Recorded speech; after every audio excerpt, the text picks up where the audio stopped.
Hanya kamu yang tidak dapat membayangkan, sepertinya bahkan Laoba pun belum bisa membuatnya. Satu jin batu yang bernilai 400 gram, mungkin masih ada orang yang membutuhkannya. Batu seukuran bata seperti ini mungkin akan dibuang dan dianggap tidak berguna.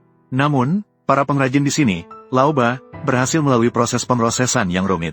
Mengubahnya menjadi kamera high-end ini membuat nilainya meningkat berkali-kali. Menjual satu jin seharga 400 yuan tidaklah berlebihan, bisa dibilang mengubah sesuatu yang biasa menjadi berharga. Dibandingkan dengan nilai dari bahan itu sendiri, pengorbanan pengrajin Laoba adalah inti dari produk ini. Pertama, pekerja harus mengambil bahan dengan spesifikasi yang berbeda. Menggunakan mesin pemotong untuk memotongnya menjadi potongan kecil berbentuk persegi. Setiap kali memotong, jarak jari dari mata gergaji hanya sekitar 3 atau 4 cm. Tindakan ini terlihat berbahaya, namun sebenarnya itu sangat tidak aman. Melihat pria parubaya ini mengepalkan tangan, jika saya tidak salah menebak, ia tentu saja seorang pemula. Potongan persegi kemudian harus dipotong menjadi irisan.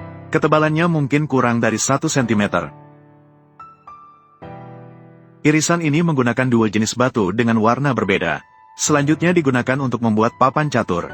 Pada saat ini, pekerja akan mengelompokkan berdasarkan warna.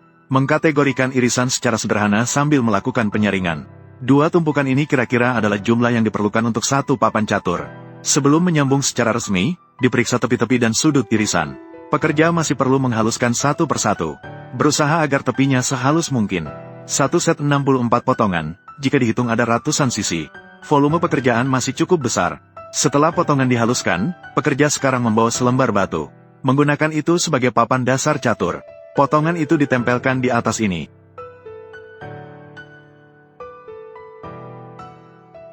Dalam waktu kurang dari setahun, potongan disusun dan lem mengering. Pada saat ini, pekerja meletakkannya di meja gergaji, memotong bagian yang berlebih dari papan dasar. Langkah ini tidak ada yang perlu dibicarakan. Setelah dipotong, haluskan keempat sisinya. Sampai di sini, pembuatan papan catur kira-kira telah selesai 60%. Selanjutnya, pekerja masih perlu menggunakan batu untuk membuat pinggiran. Cara penempelan tetap dengan mengoleskan lem. Metode ini bisa dibilang sederhana dan efisien bagi pengrajin. Tidak pernah bosan. Pada dasarnya, menunggu lem merekat sepenuhnya kering. Untuk langkah terakhir dalam pengolahan papan catur, yakni menghaluskan dan memoles.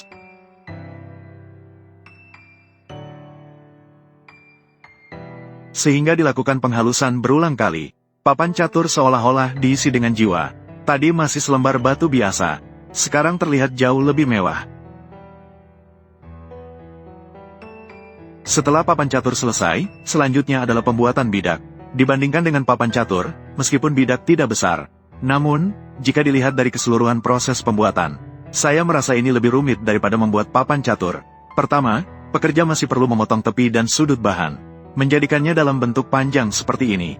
Dan pada saat ini, pekerja mengukur berdasarkan tinggi satu buah catur, memotong batu menjadi panjang yang kira-kira sesuai. Meskipun operasi di sini memiliki risiko yang jauh lebih rendah dibandingkan proses pembuatan papan catur sebelumnya. Namun, melihat jumlah debu, jika sudah lama bekerja di bidang ini, penyakit akibat kerja rasanya tidak bisa dihindari. Persiapan batu untuk membuat buah catur sudah dilakukan dengan baik. Selanjutnya adalah membentuknya dengan mesin pemotong. Pekerja di sini menggunakan sejenis lem rahasia untuk menempelkan sekrup di bagian bawah setiap batu. Cara ini dilakukan agar mudah dipasang di mesin bubut.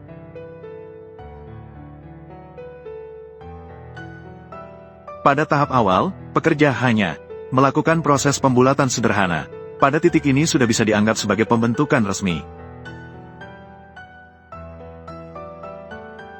Meskipun yang dibubut adalah batu, namun prosesnya terasa sangat halus. Dua pahat bekerja sama, diperkirakan dalam satu kali putaran. Hanya butuh beberapa menit, karena satu set catur terdiri dari 32 buah catur. Jenis-jenisnya berbeda, bentuk setiap buah catur juga berbeda. Secara keseluruhan ada 6 jenis bentuk. Untuk pembentukan bentuknya, tukang yang mengatur pahat pasti sudah sangat memahami. Meskipun saat membubut sepenuhnya bergantung pada perasaan. Namun bentuk yang dihasilkan akhirnya, melihatnya, namun cukup standar. Untuk beberapa jenis bidak yang memiliki bentuk khusus, pekerja di sini sementara hanya mencapai tingkat ini. Setelah menyelesaikan proses penghalusan selanjutnya, lakukan optimasi lagi.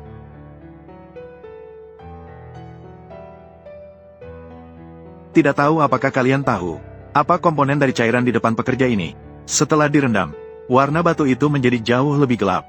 Mengenai proses penghalusan ini, Sebenarnya sangat sederhana.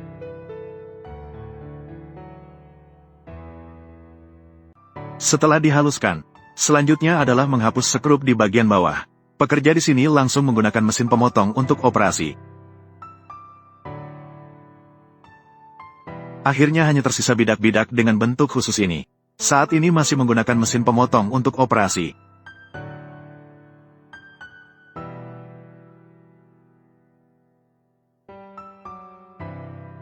Tidak perlu dikatakan, dari cara tukang ini bekerja, jelas dia adalah orang yang sudah berpengalaman.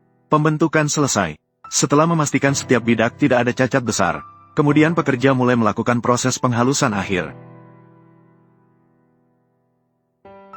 Pada dasarnya setelah langkah ini selesai, bidak sudah menjadi jauh lebih mengkilap. Seluruh proses pembuatan juga hampir selesai di sini. Terakhir, bersihkan sekali lagi. Tempatkan dalam kotak kemasan yang indah. Seperti catur yang dibuat secara manual ini. Kira-kira berapa harga yang cocok untuk dijual?